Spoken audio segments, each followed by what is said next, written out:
গত কয়েকদিন ধরে পদ্মার পানি অস্বাভাবিকভাবে বৃদ্ধি পাচ্ছে। এর ফলে রাজশাহীর নিম্নাঞ্চল প্লাবিত হয়েছে এবং বহু মানুষ ঘরবাড়ি ছেড়ে নিরাপদ আশ্রয়ের সন্ধানে ছুটছেন। স্থানীয় প্রশাসন বন্যা মোকাবেলায় প্রস্তুতি নিচ্ছে। পদ্মাপাড়ের বাসিন্দারা চরম দুশ্চিন্তায় দিন কাটাচ্ছেন।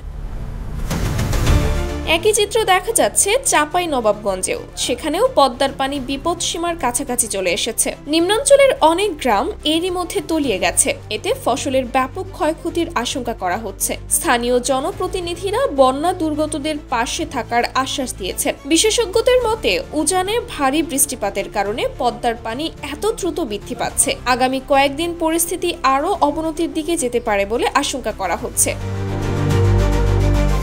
প্রশাসন, জেলা প্রশাসন ও স্থানীয় স্বেচ্ছাসেবী সংগঠনগুলো বন্যা কবলিতদের জন্য ত্রাণ ও আশ্রয় কেন্দ্রের ব্যবস্থা করছে। তবে পরিস্থিতি সামাল দিতে আরও দ্রুত পদক্ষেপ নেওয়া জরুরি বলে মনে করছেন স্থানীয়রা।